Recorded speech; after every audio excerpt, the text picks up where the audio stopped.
Why does that happen every time now? I don't know.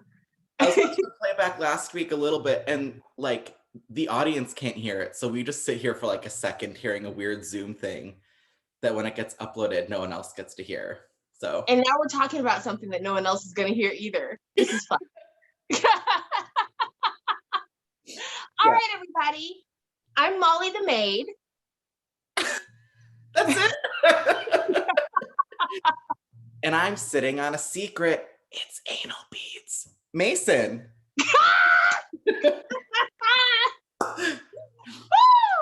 Fitting with the theme of today's review. Oh my gosh. And you know it's good when you hear Rykon-topany. All right, everybody. So I'm not talking about a Rykon-topany today. Instead, we're talking about lesbians. And that's big for us because we don't get a lot of lesbian stories.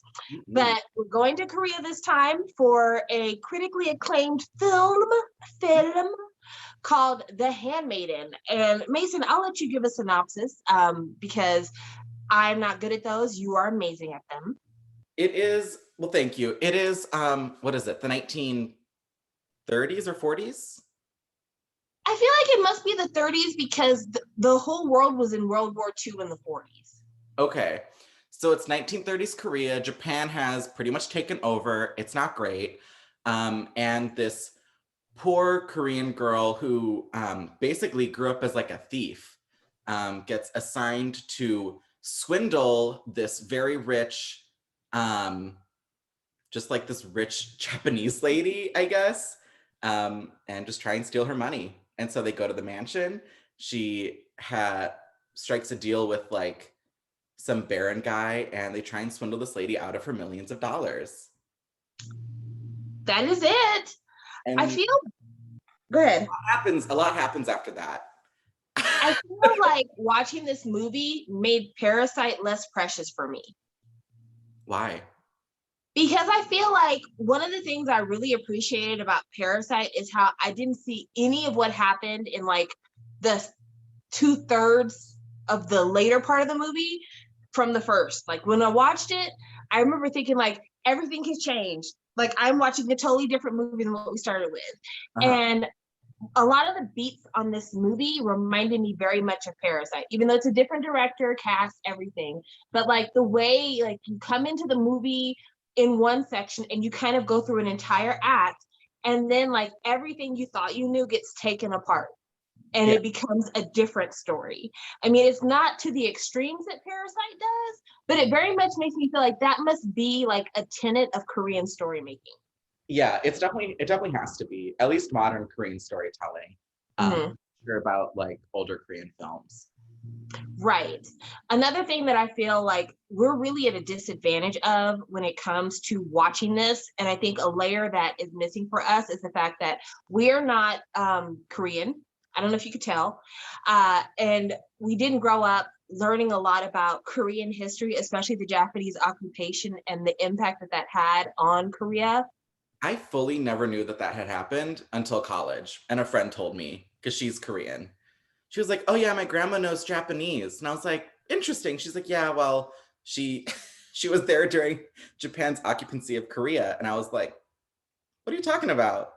Mm-hmm. She was like, yeah, they didn't teach you all this in school, did you? And I was like, Right.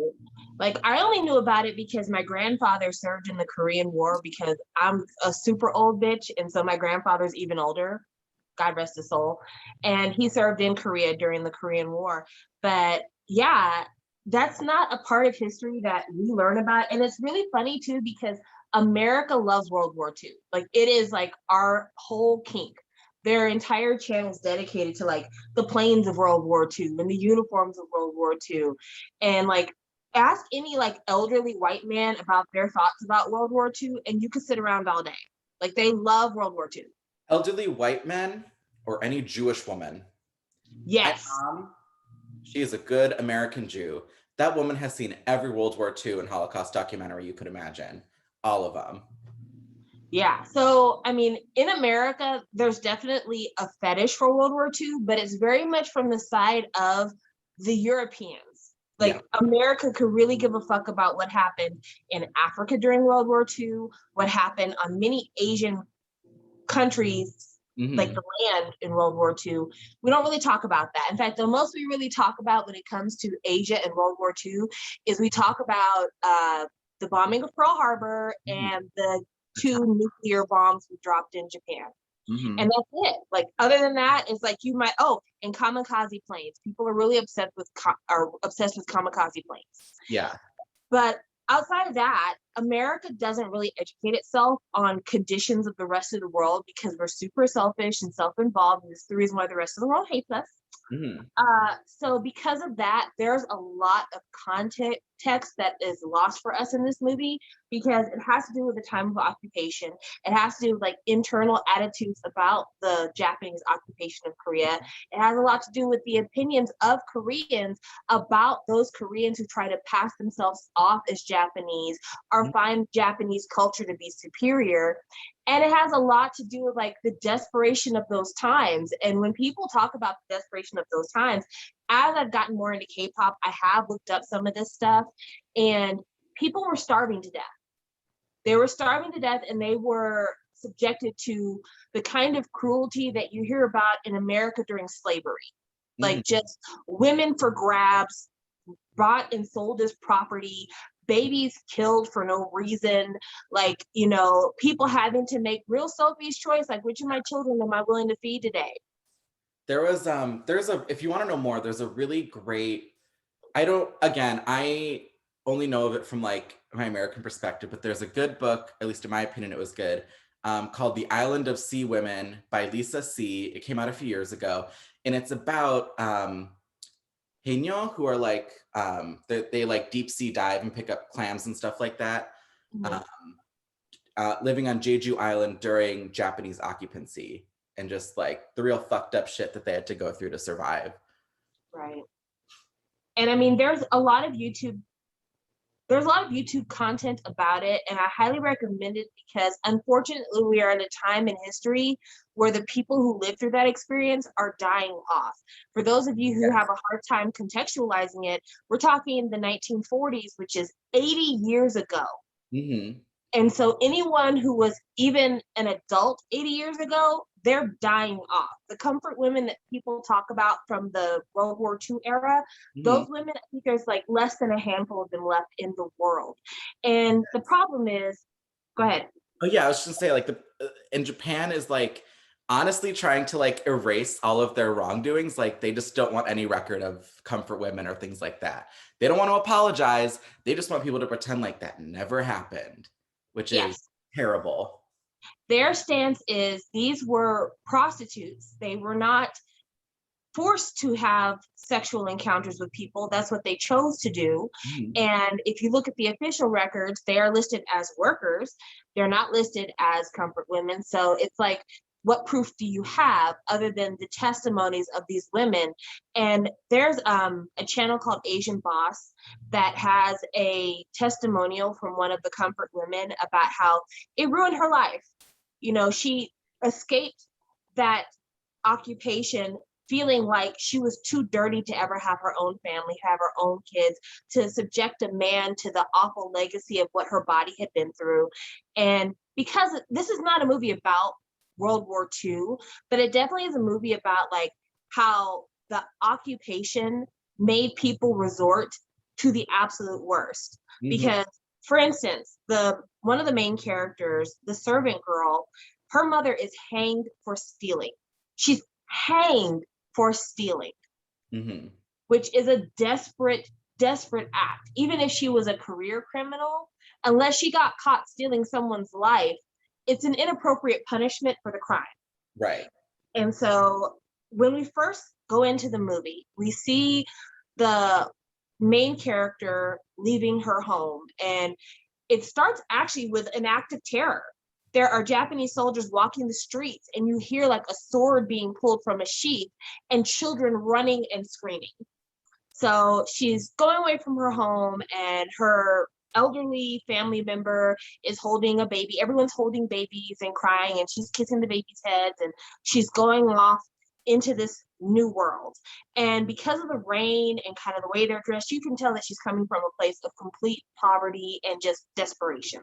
Mm. She arrives at a place that from the very beginning you recognize is like ostentatious and immensely wealthy, because she's in the car headed to the gate for this property, and she wakes up because the car is slowing down, and the driver tells her, go ahead and go back to sleep, we're still a long way from the property. Mm-hmm. Can you imagine how much land you would have to cover for you to get into the gate of a property and still be far away from the house? Miles and miles of land. Right. And Korea is a peninsula. It's not a huge country by any means. So that's an enormous amount of land to take up in a place in a time where people don't have much. And one of the things I really noticed too about where our main character, the handmaiden, comes from is that we never see any trees. We never really see a lot of color. We don't see any greenery. This place that she goes to is surrounded by trees. I mean, it is lush. It is almost like a forest. It's just rich in everything. It's really beautiful, honestly. Yeah. They're really nice. If you watch it, we watched it on Amazon Prime because it's on Amazon Prime. And what I like about Amazon Prime is they give you like little like trivia facts if you like hover your cursor over. And one of the trivia facts I saw was like how the house that they like made for the movie or like used had like a really unique blend of Western and Eastern architecture styles. And there was like some weird stuff going on about that I forgot. So this point is now dumb. Anyways, continue. I mean, one thing I will say that I think is a good point you brought up is that in Korean filmmaking, the environment that the story takes place in is just as important as the story itself. It is one of the characters. Like the house in Parasite, the way that house is made is important for everything that happens. You can't have that story without that house. And in this story, in a lot of ways, the way this house is made plays a big part in the terror of this house. Yeah. So, I mean, it is important to bring that up, especially like, I want to say one of the main rooms in the house they built specifically for the movie. And it's this room that's a Japanese kind of theater room, but also a library. And the floor panels have water running under the floor panels, and you can reconfigure the floor however you want to. So, I mean, the set design here does play a massive part in being able to get into this story. But we have the handmaiden arriving on the property, and the very first thing they do is strip her of her identity. She comes in with the name Okju, and she ends up getting the name Tamako, which, again, us not being Korean, I'm not sure what Okju means in Korean. And I don't know what Tamako means in Japanese to know whether or not there's a hidden meaning behind them using those names, because Okju is not the handmaiden's real name. Her real name is Suki. So she ends up in the house, and she's going to be the handmaiden of the wealthy Japanese heiress that lives there. And a handmaiden basically is like, what would be the equivalent in modern times? Personal assistant? I guess so. She basically just like waits on her hand and foot almost. She like sleeps right near her door, helps her get ready. I don't know. I mean, I feel like we didn't see her do a lot of duties besides like lesbian duties. So Oh gosh, we'll talk about that. And just FYI, me saying oh gosh doesn't mean that I have any problem with sapphic relationship or displays of sapphic love. That's not what I mean at all. We are going to talk about why I have that response, because I talked about it with Mason quite a bit. Yeah, I want to say right now too, we should have said it at the beginning, trigger warning for graphic sex and sexual assault and violence. This movie is child abuse. Child abuse. There's a lot going on here. Yes, there's child abuse, suicide, sexual abuse, cruelty, violence, blood, attempted rape. All of those things are there. So yeah, this is a tough watch. It's a tough watch. Yeah. So she she ends up in this, what looks to be a closet outside of the Yeah. woman's room that she's serving. And there's a pulley bell system for her to be called into the ladies' room when she needs her. Her first night there, her ward is screaming for mother, and she goes in the room, and that's where she meets the lady that she's going to be serving. And her name is Hibiko. Mhm. And she goes over to her and tries to, you know, shush her and be like, it's okay, it's okay. And immediately they make a very intimate connection. Mhm. Not in a gross way, but like they're basically hugged up, and she's singing in her ear, and they're very close in an Mhm. intimate way because it's a small space.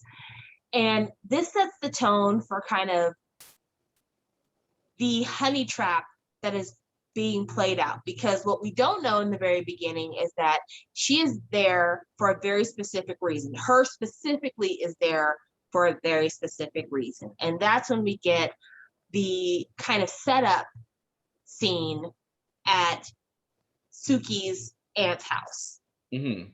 And I'll let Mason kind of tell that one because, like I said, I'm not good with synopsis. I'll talk forever.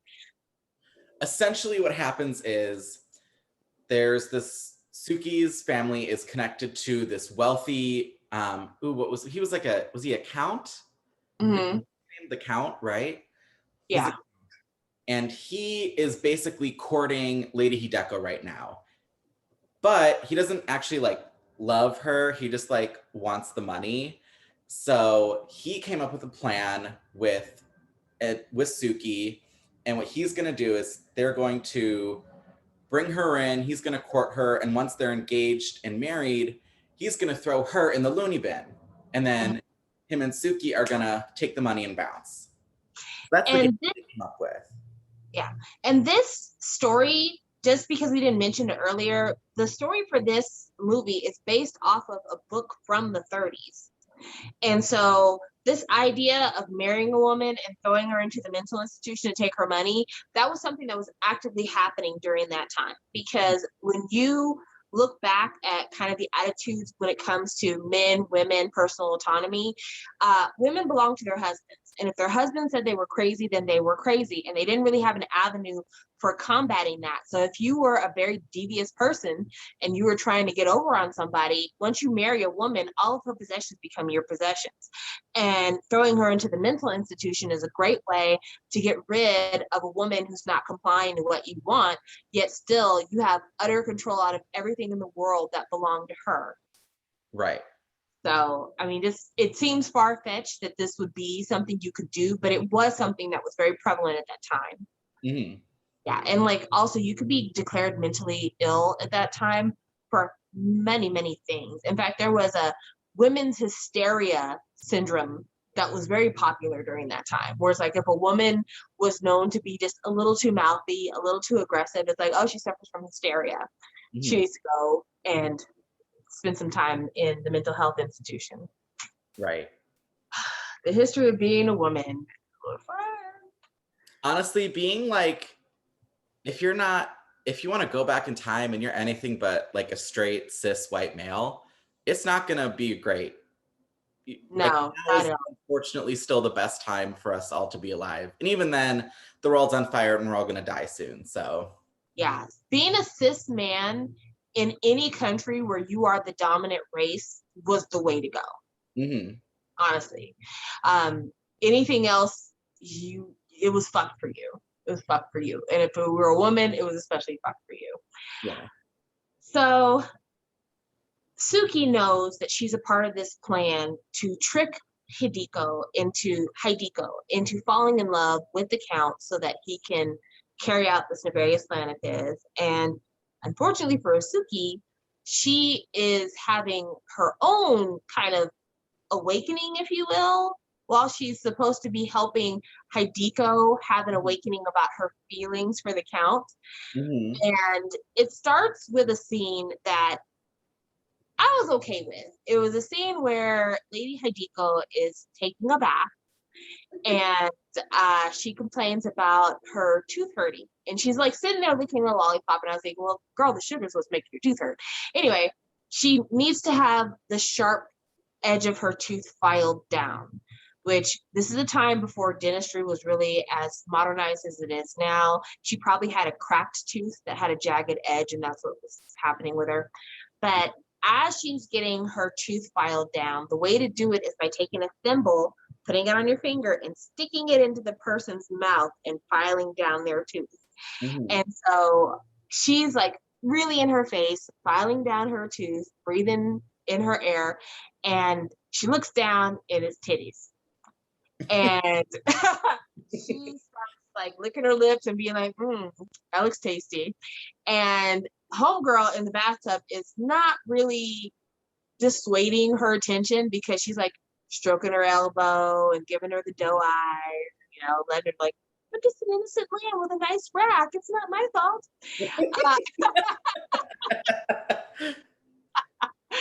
So that kind of starts with the sexual component of things. Mm-hmm. And as the machinations of the count go on, and also as Suki is observing the cruelty of the uncle, because the uncle is a really cold, cruel, just gross guy. He has a black tongue from licking pins, and he's just, that's the best word for it. He's a lizard person. He's also a betrayer, because he got his money because he like sold out Korea to Japan. Which is another reason why I say there are levels to this movie that we don't fully see. But the history of the uncle, like Mason said, is that he conned his way into becoming an interpreter for the Japanese so that they could know what the Koreans around them are saying and doing, and slowly kind of worked himself up the ranks to the point where he was able to get a hold of a gold mine. And using his political power and his newfound fortune, he decided to make himself a naturalized Japanese citizen, and he basically bought the hand of a young woman who had a noble family but was a nobility without funds. And so he took on her family's last name to like totally reinvent himself as a Japanese man, which weebo much, is bad. Yeah.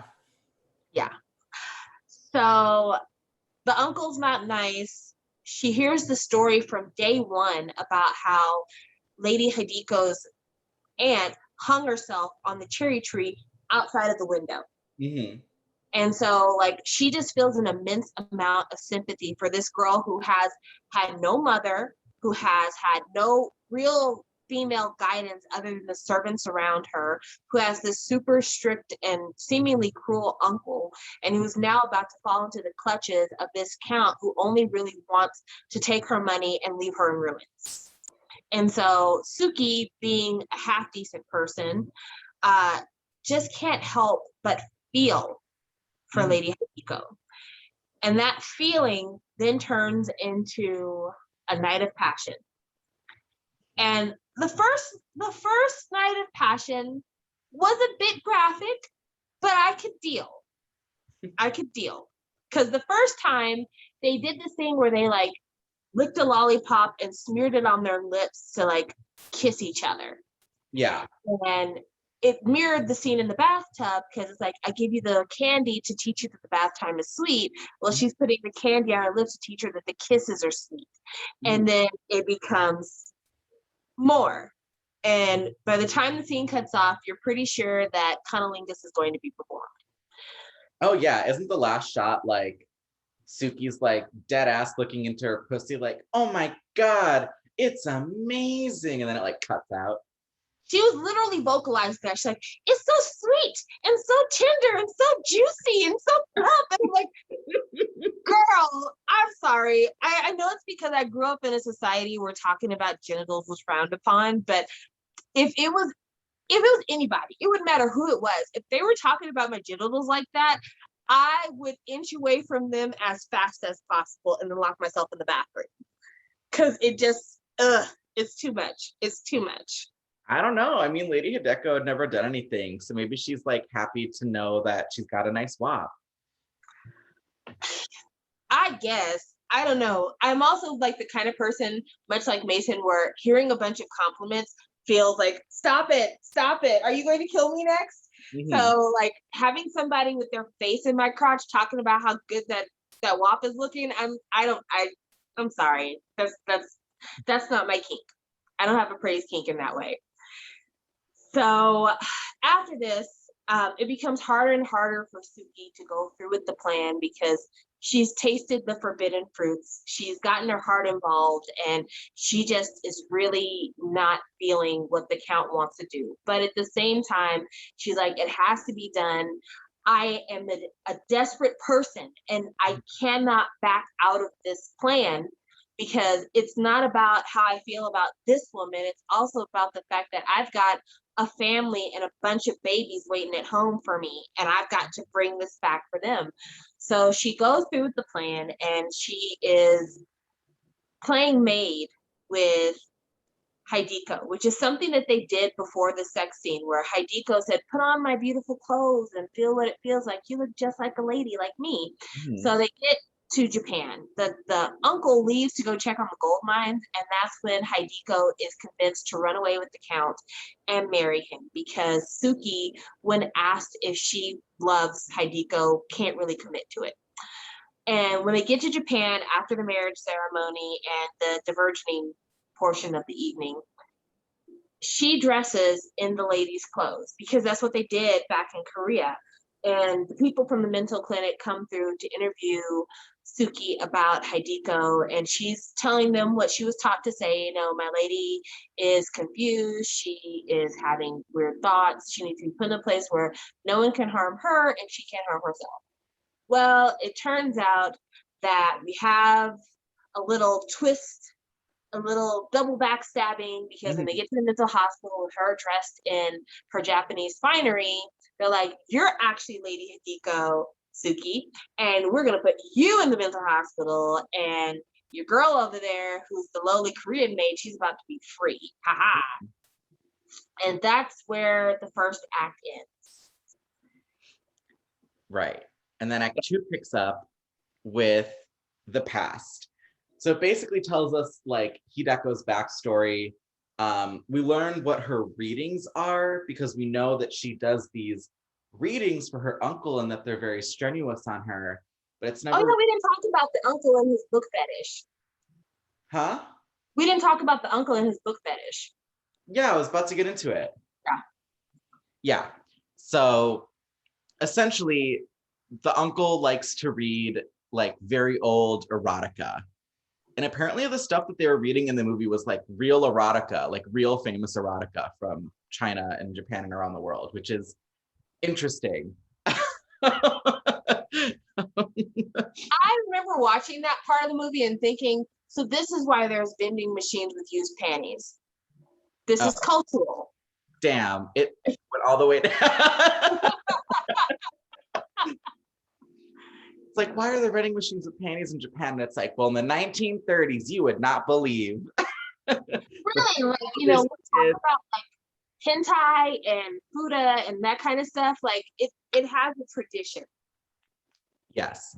So he has all these old erotica books, and that's what's in his library. And that's why he has like that little like basement room that has like the library, but also like a performance area. So basically, she has been trained since she was a kid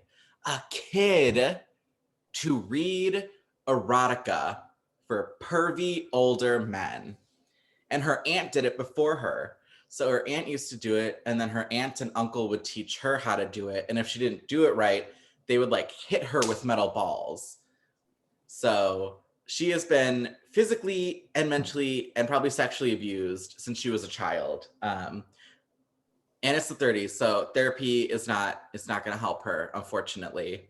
Um, Yes. and we also find out that the aunt did not kill herself. The uncle killed her because the aunt was trying to run away.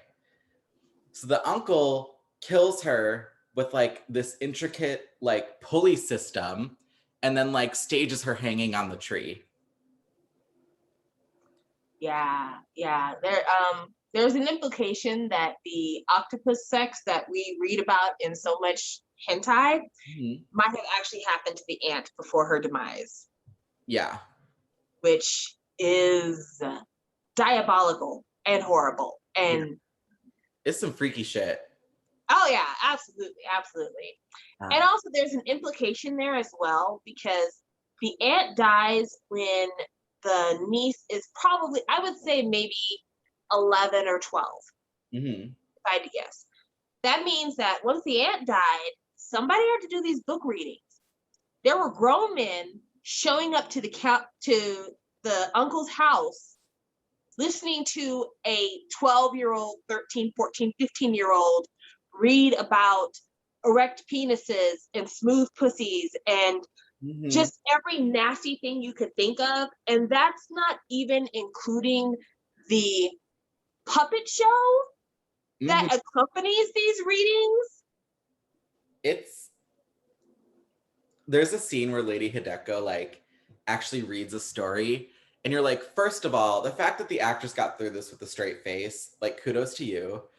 But like, she's basically reading like a choking fantasy, and I'm just thinking like, oh man, what if she had to read this as 12? Right. Which is uncomfortable and just brings up again my complaints with the weird pedophilia stuff that stems in a lot of Japanese media. That goes unchecked. Thanks, anime. Oh, absolutely. I mean, to be fair, we're looking at this through a modern gaze. And like, I can tell you from my own experience, my great grandmother got married at 14 and started having babies immediately. And it's not uncommon for a lot of people, African Americans in the South, to talk about how their grandmothers and great grandmothers started having babies when they were super duper young. And you were considered an adult in a lot of cultures the minute you started menstruating. And for myself and a few other women I know, I started menstruation when I was 9. And so, like, could you imagine a 9-year-old being considered a woman? I think not. But like at that time, it would have been plausible for these men to not see her as a 12-year-old, but to see her as a young woman. And even in Japan, like the age of consent and a lot of those kind of barriers are significantly lower than they are in other places like America, you know? So it, to me as a parent, this shit is gross and I don't like it. And I imagine my own child being in these scenarios. But on a cultural spectrum, this shit happens. I don't think that makes it okay, though. I think this is still a negative, and it should be heavily critiqued as a thing that people did. Yes, and it is something that is kind of being it's that, along with the Me Too movement, it's being a topic of conversation in a lot of places. Like I know in the Philippines, they recently passed a law that changed the age of consent, because it used to be like 14, I think. And I think they brought it up to 16. Don't quote me on that. I saw a Vice thing about it, but it was a problem because like young girls were being molested, and their molesters would say, oh, well, she consented, and they would do no time because of how low the age of consent was. So it went up because of all the people who are using it as like a get out of jail free card thing. Whereas the original reason why the age of consent was so low is because during the tribal system, younger girls would get married, and it wasn't a molestation thing. It was just like us preserving our cultural heritage and the way we've done things. So it is something that as the world kind of is all on the same wavelength in terms of modernization, and as we become less tribal and more global, other cultures and countries are having to look at their consent laws to determine, are we willing to let the rest of the world see us as being people who rape our children, or are we willing to change our laws so that we could be seen as having the same mores as the rest of the world? And again, like I said, I'm seeing it from my Western perspective and my own feelings as a parent, but in other cultures where marrying young and being considered an adult at a young age was normal, I don't know how they feel about the fact that they're having to change their standards to reach global standards. Because I can only judge this from the background that I have. Right. Yeah. Yeah, it's a really tricky topic. It is hard to navigate these conversations. I mean, as someone that has been in the anime community since I was a kid. This has been a big topic for many, many years, and I think it's just never going to be solved. I will say though, just to be clear, if you didn't grow up in those cultures and you are the one making the argument that we should be allowed to look at young girls in these contexts, and you grew up in a society where that was considered wrong, you're just a pervert. You're just a pedophile. I think that's where I get it. Most of the time, it's like random guys on the internet saying that, and I'm like, "You're from America. This is weird. Like, Yeah. it's weird. You're sexualizing this 1,000-year-old dragon, but it's like literally an 8-year-old child body that goes to middle school. Like, we don't need the fact that you have like a mouse pad of her bare ass is weird." Which Yes. is a thing. They do make it for a very popular anime, and it makes me intensely uncomfortable. Please don't share that with me. I do not want that. I don't want the FBI knocking on my door. Yeah. Yeah. But it is a thing. Like when I hear Western anime enthusiasts making the argument about why we should be allowed to see Boku no Piku and stuff like that, it's just like, no, you're just nasty. Yeah. You're just nasty. Yeah. Yeah. I mean, one of the most popular boys love mangas is called Yachirin Bitch Club, and it's an 18 and older manga that you have to be 18 to buy because it's straight up sex. But they're 14, 15. Yeah, no, I will not be reading that. Don't send it to me. I don't need a link. I'm perfectly fine not being in jail. Yeah. No, people are, I mean, you have to be 18 to buy it, but at the same time, it's like, it wouldn't matter. I wouldn't want cartooned images of sexualized teenagers. That's not my gig. I'm not about that. No, thank you. Even if you have to be of a certain age to buy it, it doesn't matter because what we're looking at is age inappropriate. yeah. I see it a lot on TikTok. People are like, you should watch this boys love anime. And I'm like, we should maybe not if you're no. So I guess FYI for those who actually listen to our reviews, don't ever suggest no shit like that to us because we will not be doing it. As it is, it's already hard enough to watch some of the boys loves where it takes place in high school. Yeah. Because it just does not feel appropriate for us as way out of high school. Even for me, like college, I'm like, I don't know. The actor's older, right? Oh, okay. I guess I'm around college age, so I'm like, the college is fine. Yeah, you're fine with that. I'm absolutely not. And so like I sometimes twitch a little bit, but we're good. So anyway, she's been reading this erotic literature for her uncle since she was probably 12 years old, and have had men leering at her and her having to act out some of these positions for these men since she was a child. So any innocence that she might have had is gone. There's just doesn't exist anymore because she's been exposed to the absolute worst of humanity from a very young age. Humanity's cruelty, humanity's just violence towards women, its sexual underbelly, all of that has been a part of her life. And at one point she was like, I should just fucking off myself. And then she's approached by the count, and the count is like, hey girl, I got an idea of how you can escape all this bullshit.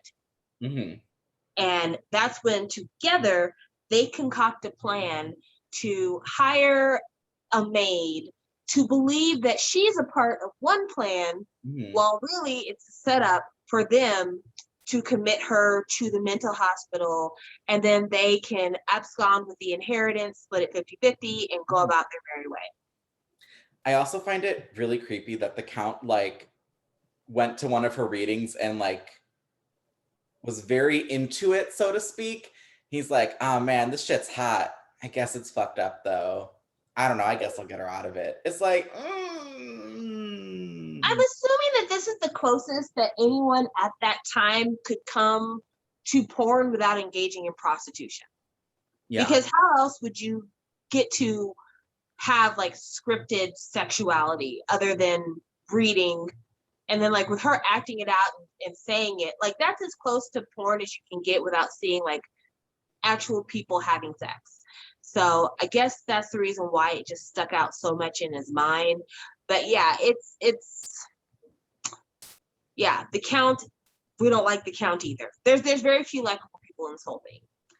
No. Yeah. Yeah. So Hibiko is ready to go through the plan. She's like, yep, let's go ahead and turn this little maid bitch into my doppelganger at the mental hospital. It's going to be fine.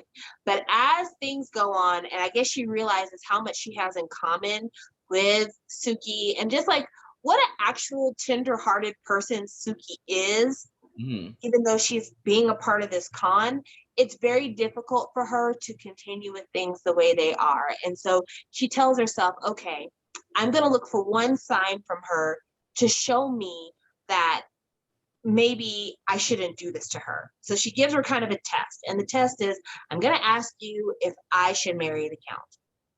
And of course, Suki has got her own internal struggle of like, I've got to make her commit to this. There's no other way for us to survive if I don't make her commit to this. And so she's like, yes, you need to marry the Count.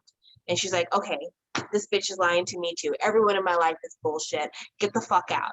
And after that, she goes to the cherry tree where her aunt was supposed to be hung, and she decides, that's it. I'm offing myself because I don't even want to do this thing anymore because there's no one in life I can ever trust. And Suki manages to get there in time, and they have kind of a funny discussion while she's hanging from the tree. Like at one point, Suki like lets her go. She's like, "Bitch, I'm still hanging from this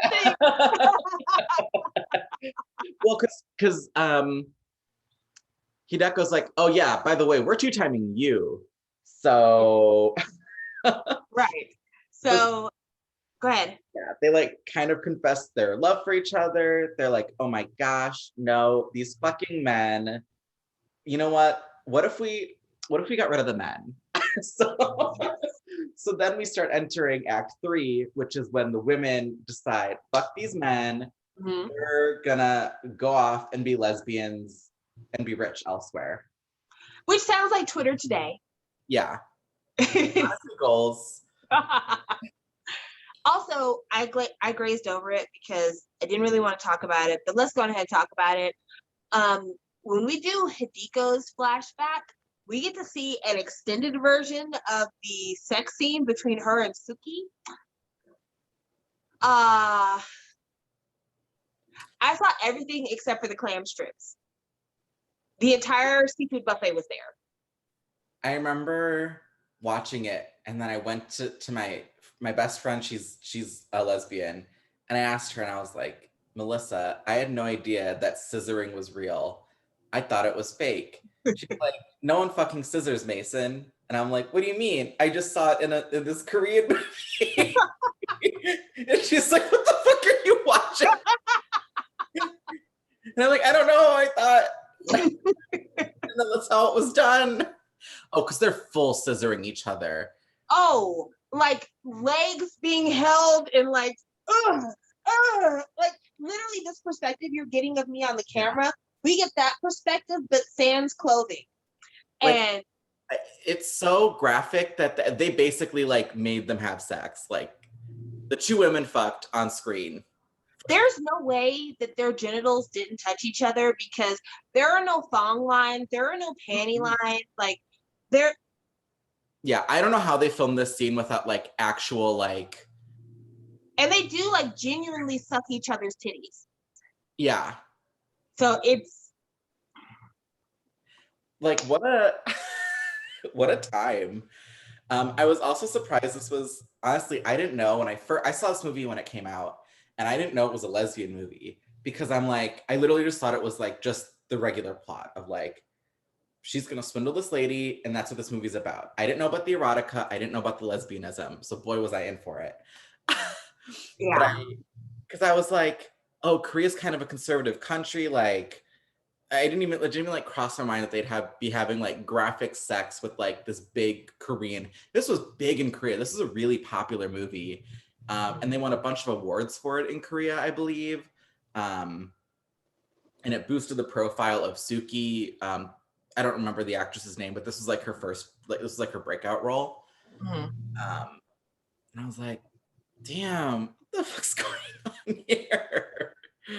For real. Like, I didn't know about the graphicness, and when Mason suggested this, I had never seen this movie before, and he didn't know I hadn't seen it. I just knew it was a lesbian film. I watched it, and afterwards I'm like, Mason, why didn't you tell me? I thought you knew. And not only did I think you knew, I thought you had seen it. And also, our other movie option was Portrait of a Lady on Fire. And Sam's like, oh, I just don't want to watch a movie where it's two white ladies like staring longingly for 3 hours. And I'm like, that is literally Portrait of a Lady on Fire. So it would make bad content. This movie has a lot more going for it. Let's do The Handmaiden. I am sorry. No, I mean, I still think we went with the better choice, but like, man, when I tell you graphic, it's got to be a smooth 3 minutes of butt naked, titties out, riding each other's hands, scissoring, eating pussy, 69ing, like everything. And nothing is left to the imagination. Literally, all you don't see is the clam strip. You see full on butt cheeks, butt cracks, nipples, lips, tongues, all of that is there. And it did not feel to me like that served the narrative. Personally, I felt like it was too much. It felt too male gazy to me. And it really ultimately felt like it was allowed to be there because this was an art film. Yeah, that's definitely how it got away with it. I agree with you 100%, especially after hearing that apparently lesbians don't scissor. It's like, oh, this is definitely like male gazy for sure. I can get why they don't fucking scissor. Could you imagine two like 250-pound bitches trying to scissor like that? Like, they would hurt each other. You get that leg swinging in the wrong direction in the midst of an orgasm, you're gonna knock that other bitch out. I've never thought enough about scissoring to get there. Yes, not realistic. This would be like if you're watching a boys' love and the two boys were like, what if we touch tips? It's like, no one does this. I'm gonna roll my foreskin over the head of you. No, who does that? Don't do that.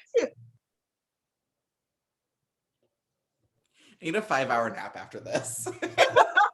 Why did you say that? That shit was cursed. Because that's what it feels like. It feels like this is cursed.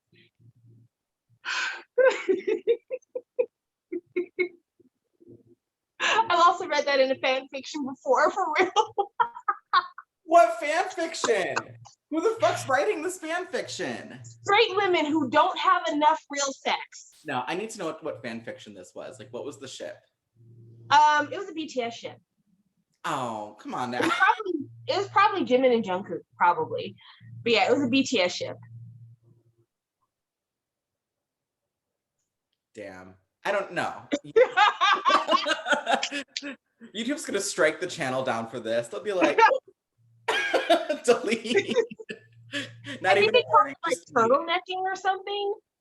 Huh? I think they called it turtlenecking or something. We need to stop talking.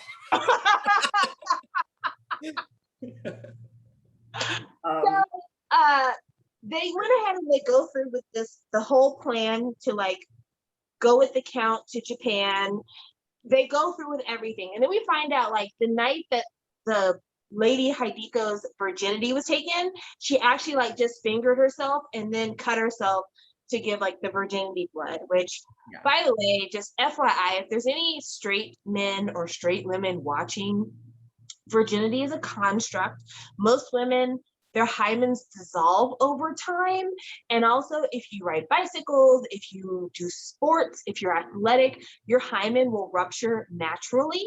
And so you can't lose your virginity on a tampon. If you don't bleed the first time you have sex, that doesn't mean that you weren't a virgin. It just means your hymen was either weak or it was already gone. And that doesn't put any shame on you because, again, virginity is a construct, because if virginity was real, men would have hymens as well. Mm-hmm. So putting that out there.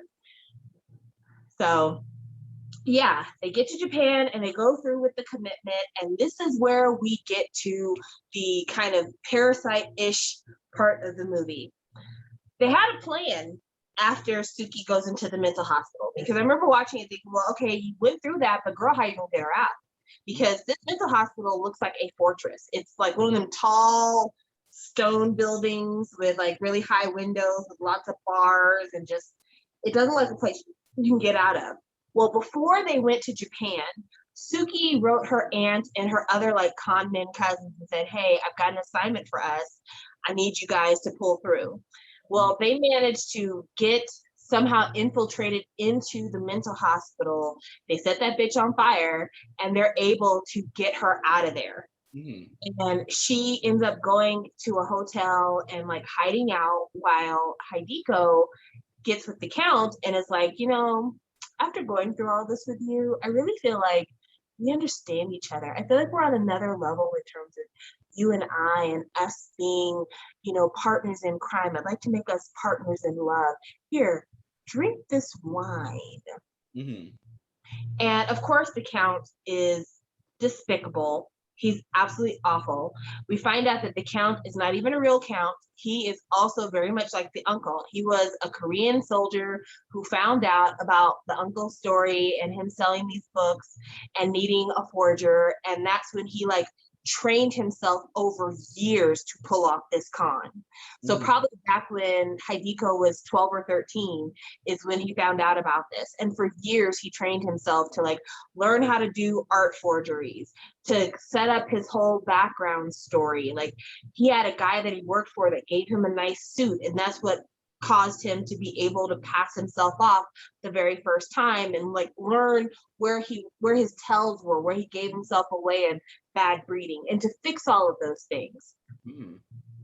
Yeah, isn't that interesting how like just like a suit can imply power and status, you know? I don't know, I just think about it like in Paris is Burning, they talk about it, how like they have categories like businessman or businesswoman realness, and it's because like at the end of the day, it's not that any of these people can't do those jobs, it's that they totally can. It's just that sometimes, you know, societal oppressions, they can't right now, but they could because they can look the part, and at the end of the day, it's just about looking the part. Right, like somebody like the Count, who over years could teach himself all the mannerisms, can teach himself to speak Japanese flawlessly and with a noble accent, who can do all of this. Let that person not grow up in hardship, grow up with the opportunity to go to school and to pursue their passions in school. Who knows what the Count could have been if he didn't have to do this. And it's a who knows, because on the one hand, it's like, wow, he could have been anything, or it could have been the desperation drove him to push himself into a place that maybe he wouldn't have been capable of doing if he didn't have this hardship. So you really don't know. Right.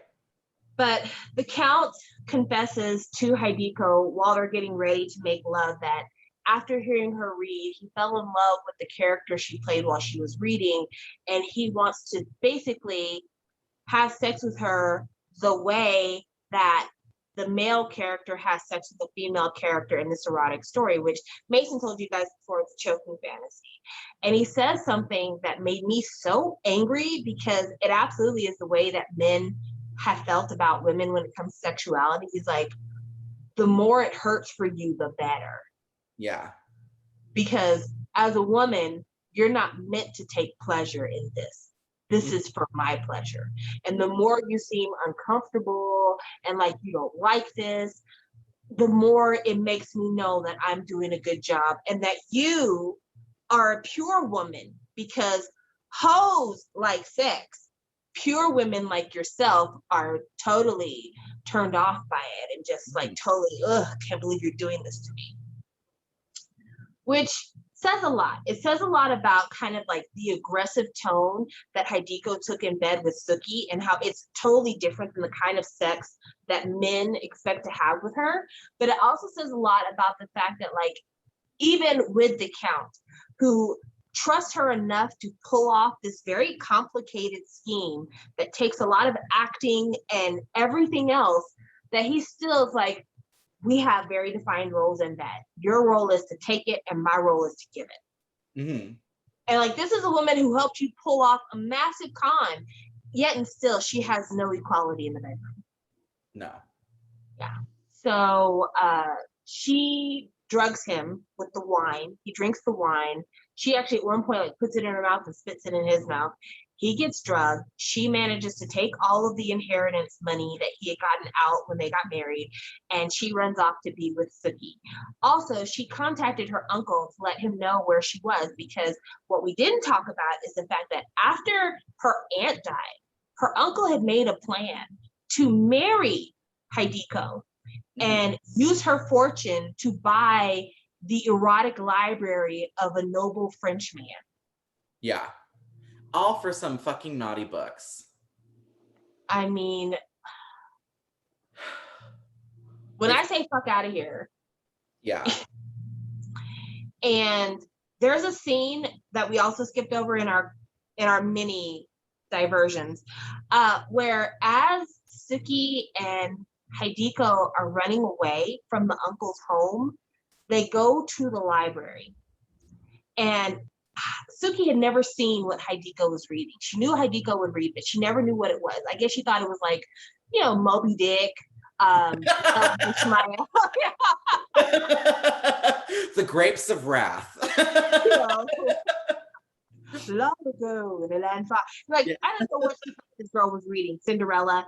She opens it and she sees what the uncle has had Hibiko read.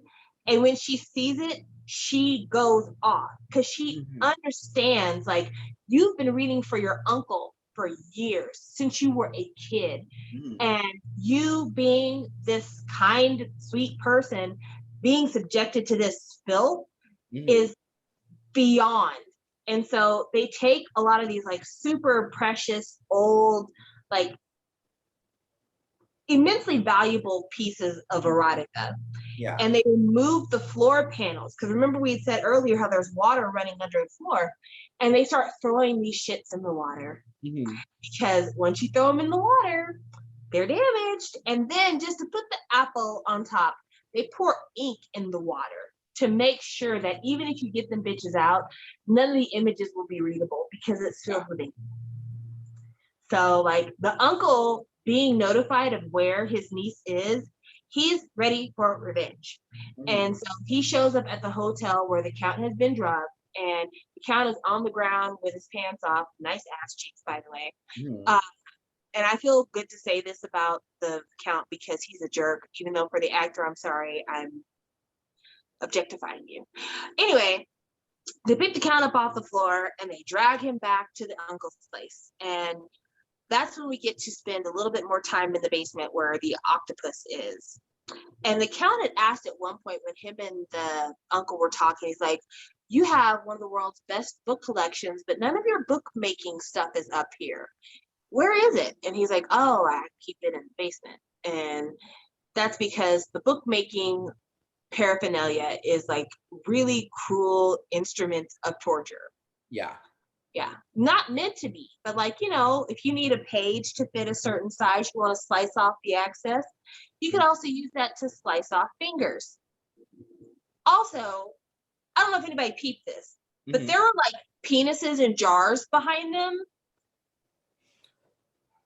If you go back and you look at the basement scene and you look at all the jars on the wall, there's penises, there's like ears, there's fetuses, like there's all kinds of like body parts and animal parts on the wall, which makes you wonder who the fuck is being dragged down there to provide these specimens.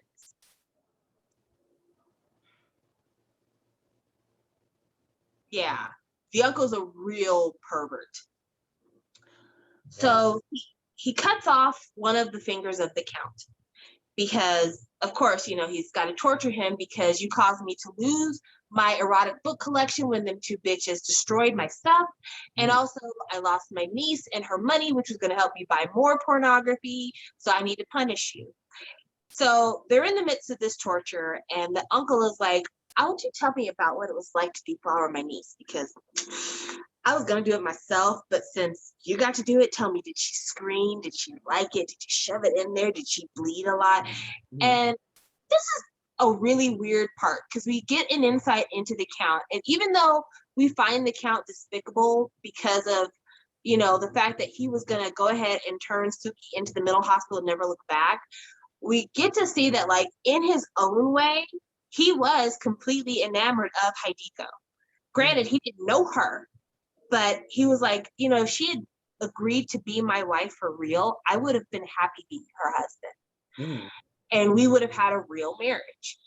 And he asked to light a cigarette, and apparently he has like suicide cigarettes, which Dude was ready to die at any fucking moment. He gave her like the thing Hideko used to drug him was like, I forgot what it was. It was like some poison, I guess. And he was like, the whole bottle will kill you, 2 drops will knock you out. But he just like is ready with suicide stuff. Like he's I mean, he was doing something that honestly, we already know that Suki's mother was hanged for stealing. If he had been found out to be pretending to be a Japanese noble as a Korean commoner, I imagine he would have been tortured to death. Oh, this was even if he didn't, the uncle would have tortured him to death. I mean, this was the better way to go. Yeah, so he had like made provisions to like help himself out if he ever was captured. So he smokes these like suicide papered cigarettes, and it causes it to like make this noxious gas that you suffocate in.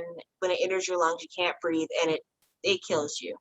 And he managed to kill himself and the uncle, which I had so many unanswered questions like, what happened to the uncle's gold mine? What happens to the uncle's fortune? Of course, Hibiko can't come out of hiding because nobody knows that she's ran off and all this stuff.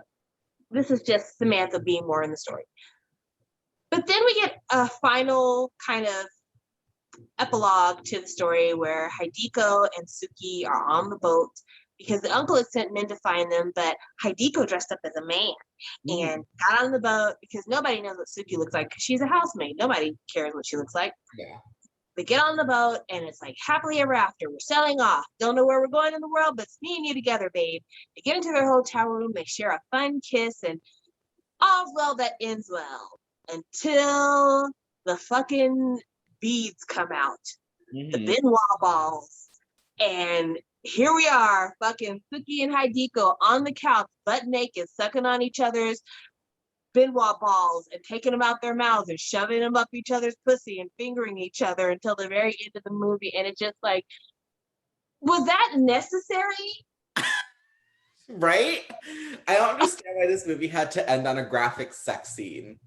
I'm glad that they're together. Good for them. We could have had them kiss and just like be looking out the window or something.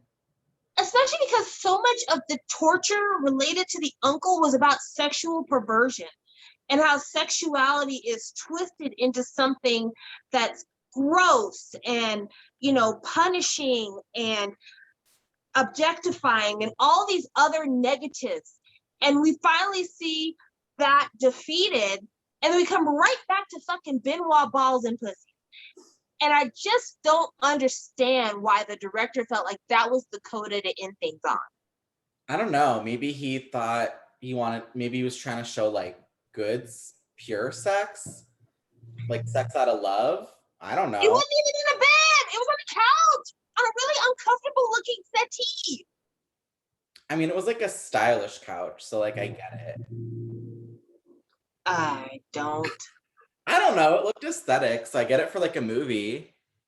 I get it for a movie if you want to show the most, whereas like on a bed with some blankets, you're not gonna see no whole bunch. But like it just left me with the feeling like the fuck was that? Like that what the fuck feeling that I had through a lot of parts of the movie. It left me with that as like the overwhelming feeling even when the movie was over. Yeah. And in many ways for me, it diminished a lot of the artistic moments of the film because it was so garish and felt so out of place, and it made it seem like their connection was merely a sexual connection rather than like a soul connection. Yeah, because they didn't really feel like they connected with each other until the bathtub scene, and that was a very physical connection. Yeah, so overall, like this is a beautiful movie. It moves very quickly in my opinion. The set design was gorgeous. The costumes are amazing. I'm really jealous. My friend, when this movie came out, she spent the summer in Korea and she got to go to this great exhibit where all of the costumes were on display. And I wish I was there because they're really beautiful. Oh yeah, like there's not a minute of this movie that feels like it didn't have $1 million budget. Like this was a multi-million-dollar production, and it looks like every won that was spent well. Yeah. So like Photography, beautiful too. lighting, everything. Yeah. Oh, we forgot the big reveal too. The main house servant lady, like the head of all the servants, was the uncle's real wife. Like he was married to a woman as a Korean man before he decided to like turn Japanese. Mhm. That's his wife. Yeah, why did she stay with him for so long like this? I don't know. And I wanted her to be murdered at the end of the film. She is complicit with all of it, probably. Absolutely. She was complicit with child abuse. She was complicit with driving his Japanese wife to her death. Like all of that was her. So I wanted to see something happen to her. But like all told, this movie for me is just a 7.5. I'm gonna have to give it an 8 just because it's like such, I mean, it is like cinema. Like it is very well made. It is cinema, but the male gaze in this was just too strong for me. And I know people say like during the times that the sex scenes were filmed, no men were allowed on set. It was only women, but like the director was there. So it wasn't only women. Yeah. And it was, Yeah. I mean, if a woman wrote the script, I guess it would be maybe better, but I don't think so. Yeah, because like the script in many ways is a framework from which to build your house. How Mhm. you interpret that script, the things that you put on the script that aren't on the written page, asses and titties are probably not on the written page, you know, so you could throw that in there because there's not a lot of dialogue happening when you're just ah that's not dialogue. So No, but I mean, like, I mean, scripts have more than dialogue. They have like action notes and stuff they like do that. have action notes, but you could absolutely like, you know, intimate touches, sensual gazes, and you're like intimate touches, but it's like someone's face and somebody's thighs, you know. Yeah. So that's why it was hard for me to give it that bump up because like I said, when those moments occurred, it threw me out. And then like also it was just uncomfortable to watch. And that's a mark of good cinema when good cinema leaves you unsettled because of the questions. But this left me uncomfortable to watch. Like it felt like it had bad intentions. Yeah. And I didn't like the feeling of watching someone's bad intentions. It felt like a random guy was like, ugh, I'm gonna make this gritty, beautiful lesbian film, and it's just gonna be so fucking high art. Yeah. Instead of doing it with like, wow, I would love to tell a story about the Japanese occupancy, or how women are treated in our society, or how lesbians are treated in our society. It didn't really dip into any of those in a deep way enough. I mean, maybe the Japanese occupancy stuff was a lot deeper. I feel like it got watered out with a lot of the sexual stuff going on in it, though. Mm-hmm. But I mean, there's probably a lot of stuff that we're missing as non-natives to the film. Absolutely. Uh, all the actors in the movie are Korean, which Mhm. I feel was an interesting choice because, you know, the actress who plays Lady Hibiko is Korean, even though she's supposed to play a Japanese lady. The lady who played the aunt of Hibiko was also Korean, even though she plays Japanese, and they speak in Japanese quite a bit. So I thought that was interesting that they did that. But let's talk about the actors real quick. So the actor who plays the Count has recently been in trouble for drug abuse, Oh, propofol abuse. what drugs? Propofol, Isn't that what Guyan just got caught with? yes. Interesting. Which it's weird because in order to get it, you have to go to a clinic and they have to administer it to you. So like apparently he was making a bunch of visits to dermatology clinics under his brother's name in order to have these like propofol moments. And Huh. propofol basically is it's a anesthetic that can be used for surgery.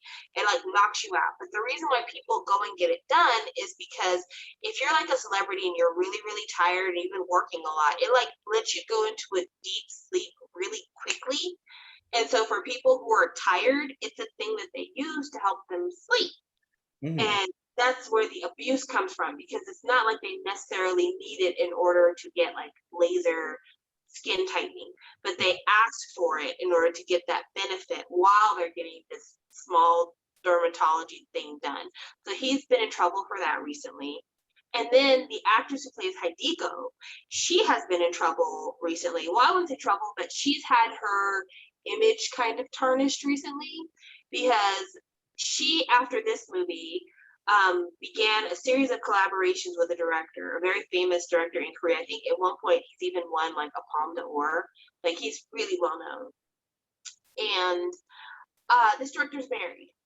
And when it came out in the media that he was married, he's like, yeah, I am, well, not that he's married, but that he's been fucking around. He's like, yeah, I've been fucking around, but like, I want to get a divorce. Like, I love this actress. We're actually in a romantic relationship, and I'm in the process of trying to get a divorce. And then they ask his wife, like, so your husband's fucking around. When are y'all going to divorce? She says, no, no, no. And so he takes her to court because she's not signing no divorce papers. She's giving interviews in the media, letting them know, like, yeah, my husband's fucking around and I think it's shitty because we have kids and he's ruining my life. And like, so you're gonna divorce him? No, no. If he can ruin my life like this, I can ruin his life back. I'm never gonna give him a divorce.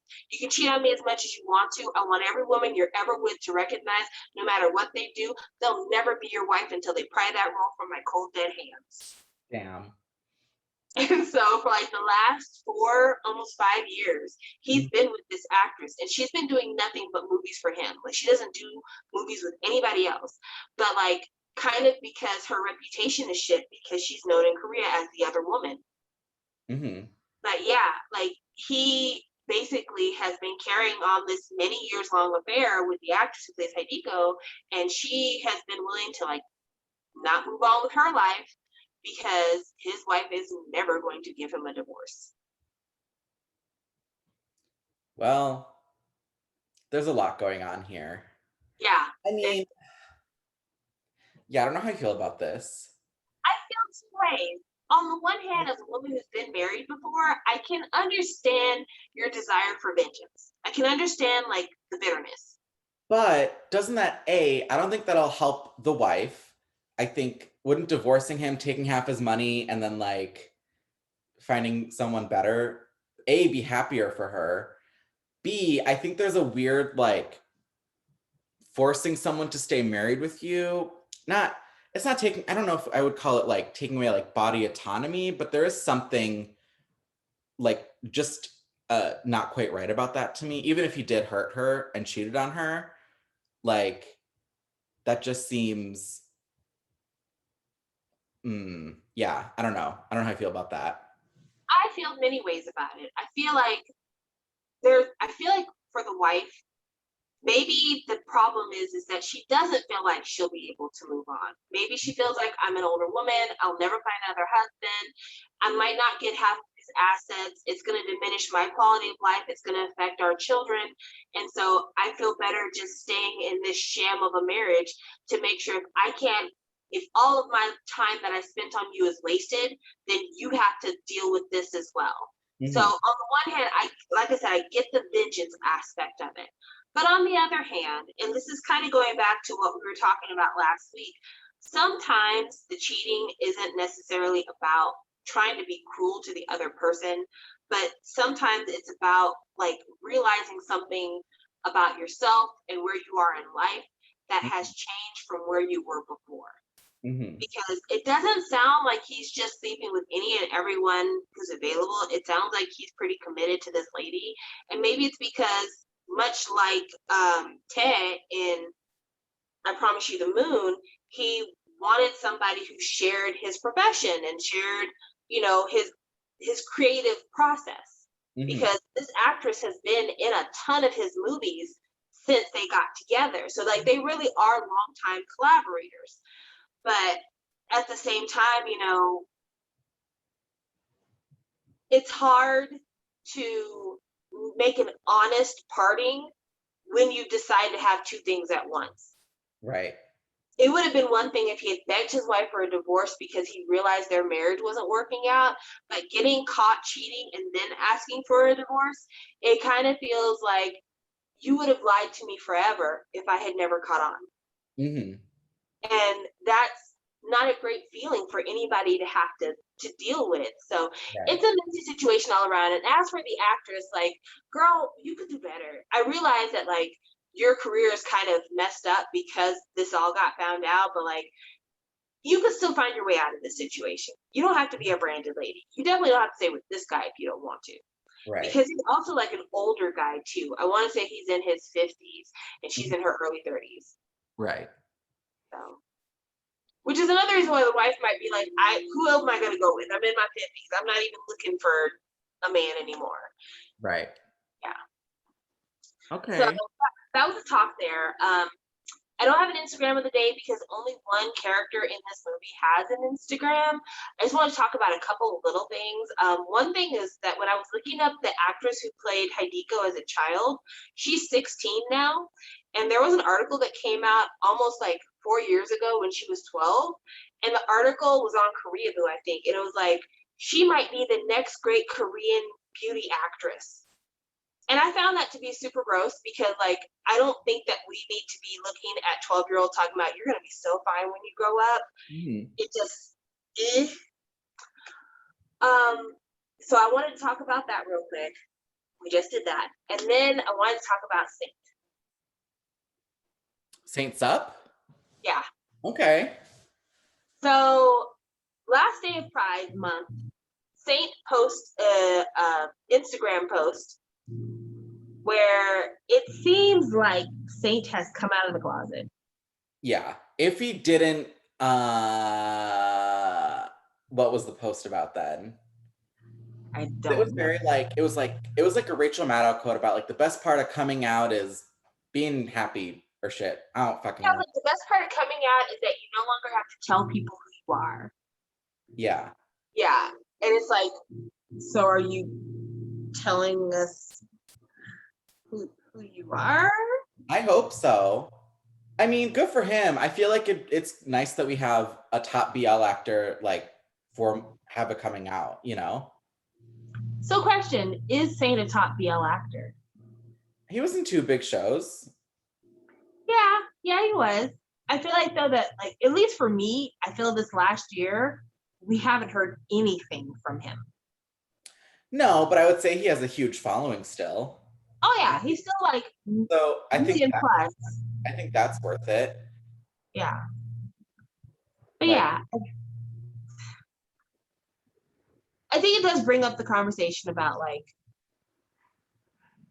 queer identity, being involved with these queer projects and kind of the reaction to that and like those kinds of things. Only because I think about the fact that like someone like Saint not coming out, but being as physical as he was in Why Are You? mm-hmm. The question is always there for the viewing audience. The question is always there, like, Mm-hmm. is he? And why do we do that? Why do we do that? Why do we feel the need to have people declare their sexuality? Because like I cannot think of a single time in my life where I've watched straight media and been like, I wonder if that actor is straight. It's definitely weird. I don't know. I guess it's just I think a lot of gay people are just trying to find like themselves or like see themselves in other people as well and find like kinship with others. And I think that's why like people like there's certain like styles that it's like, oh, you can look at someone and be like, oh, they're probably gay based on what they're wearing or how they're looking. And I think that there's definitely conversations of like, it shouldn't matter what you wear. There's no gay clothing, there's no X, Y, and Z. But I don't know, like there is like queer coding and wardrobe almost in some ways, you know? Oh, absolutely. And I think that, like you were saying, I think it's looking for community. I don't want to bring up this person's name in a positive way because I don't think of what I'm going to say is positive, and also they're just a toxic individual. Perez Hilton. You guys are young, and so you probably don't remember back when Perez Hilton was a huge deal. But I remember when like Perez Hilton was somebody who would check his website every single day to get the tea. And he spent a lot of time outing actors. There's one particular actor who was the lead character in a television show called Prison Break. And he was a biracial gentleman. Like his dad was black, mom was white. And Perez Hilton spent a lot of time trying to out him, along with several other celebrities. And eventually it got to the point where like he had to come out because he just was being dogged so much about it, and people were trying to catch pictures of him and get, you know, interviews with people that he slept with before, that kind of a thing. And at the time, there was a lot of debate in the community about, if you're a gay person, should you hide in the closet because so many people who are out are having to go through so much, when you could be an ally to us and help people to see that we're normal just like everybody else.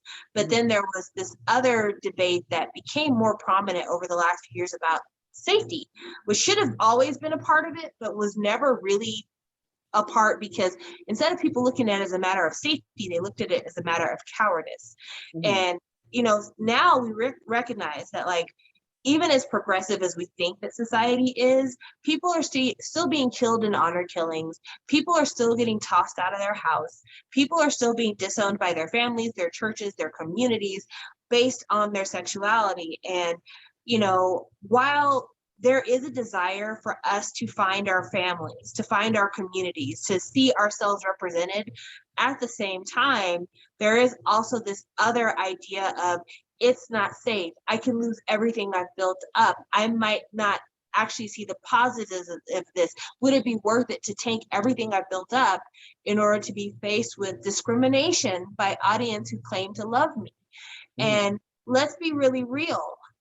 There are certain members of the BL community who are out, and they do have strong fan bases, but the majority of the fan bases, the people who have the largest followings, are people who have never said anything to make you believe that they're gay.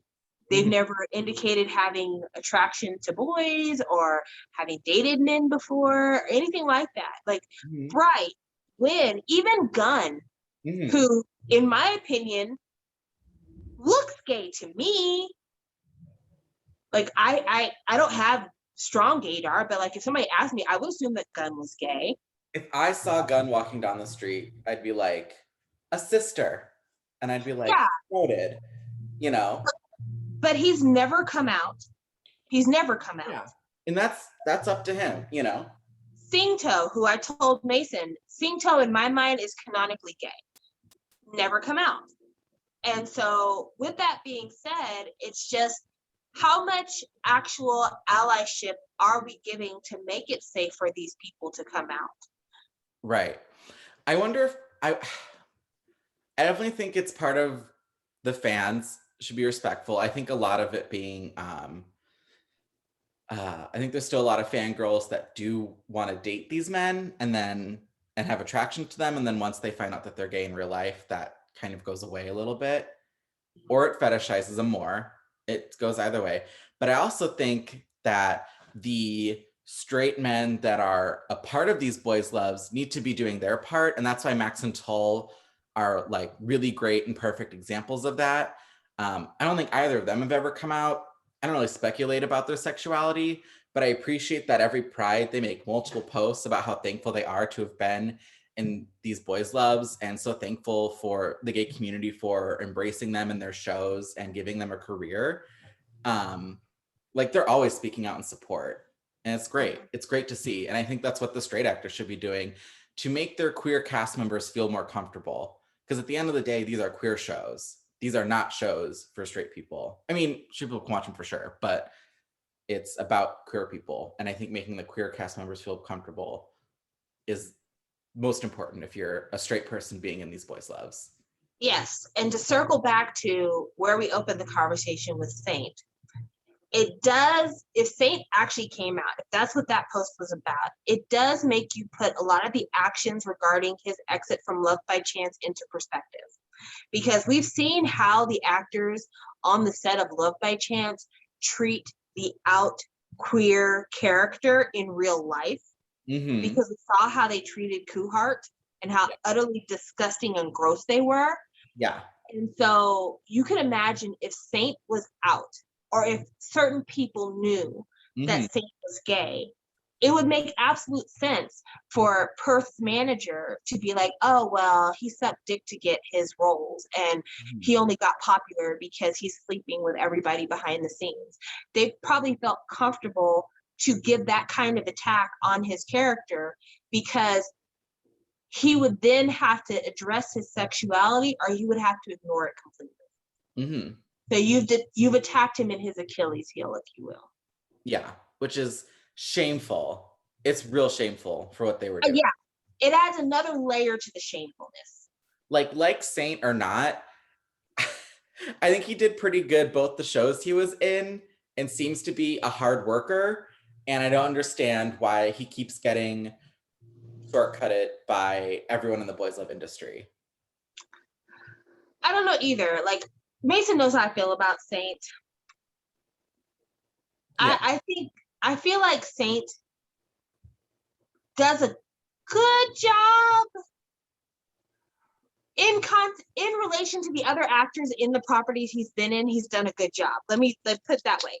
That's what I'm saying. I don't think he's like the most amazing actor, but I do think like if they were like gonna bring Pete back for season 2 and they recast it, I don't know if I would have wanted that, because I would have been like, there's something about the way he plays this timid character that I think kind of works, you know, especially up against A. And I think we've given more credit to his screen partners than to him for being adaptable to different screen partners as well. I agree.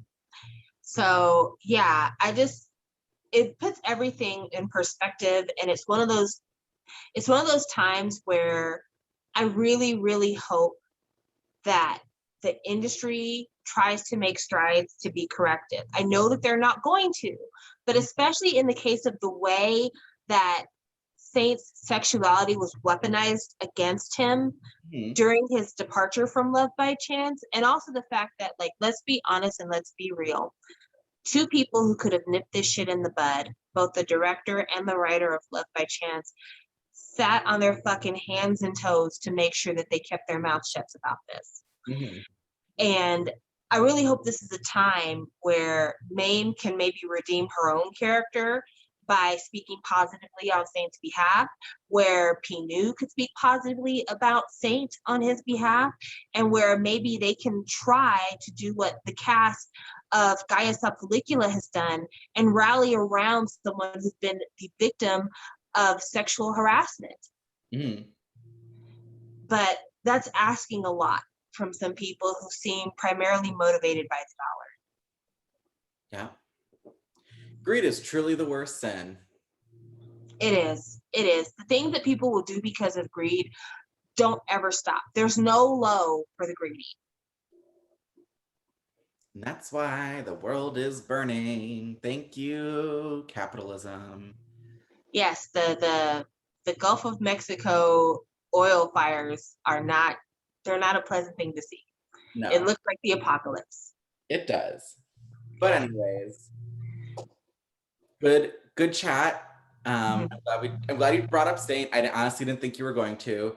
I'm glad we talked about it because I saw his post too.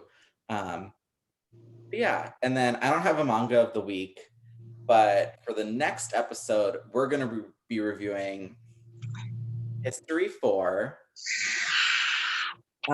We feel indebted to History, so we're going to watch it, but I'm going to be real honest, neither of us are excited for this. I said something very, very strong about History last week. I said that I felt that Itse had taken History's place as the best BL ever. I stand by that statement still. I totally believe that's true. But that's not saying that History still isn't top tier genre defining BL. Like, if somebody said, can you tell me what BL should be? I would absolutely point them towards the first 9 episodes of History Make Our Days Count and the entire season of History Trapped. Trapped. I want to say Gangsters and Police Officers. That's what I'm calling it now. Gangsters and Police Officers. So, like, those two definitely are BLs that we can all look at and be proud of. Like I said, only episodes 1 through 9. So no shame in the game. But one thing that we will have to talk about next week is like not just the content of the show by itself, like what it is as its own standalone BL, but like how it stacks up next to every other season of History, and like, you know, our expectations, honestly, because when you end a series with something like Make Our Days Count, I'm sorry, but you have to come back with an it say. Honestly, that's kind of how you have to come back. Yeah, it'll be interesting to see. I'm excited to watch it, and then what we should do is we should have like a ranking at the end of all the histories. Ooh. We should come in with our own ranking, and see if we agree. I mean, I feel like our tops would be very similar. I feel like our bottoms would be a little bit more of a wild card. Yeah, the top 2 are solidified. It's just which one we pick for the top is up to us. Everything else will be interesting. Yeah. All right then, guys. Thank you guys for joining us. We really appreciate you being here with us every time we decide to post. And just know that, like, even though we're going to be honest, we've been disappointed by the fact that we feel like our show has slowed down for a lot of people. Maybe it's because we post every other week, but like we feel like we don't get as much engagement as we used to. We still appreciate the people who do engage. We still love your comments. Please don't believe that because we don't respond to your comments, that means that we don't like you or anything like that. It really is just a matter of us being some of the busiest people we know. So like that's really what it is. Sam's got a kid. I work too. Yeah. Well, I mean, Mason works. Don't get it twisted. Mason doesn't just work, he works. So like by the time he's done working, like head empty, no thoughts. Yeah, working girls, let us breathe. Head empty, no thoughts, except, where's the joint? All right, then. Well, take care, everybody. Thank you all for watching. Bye.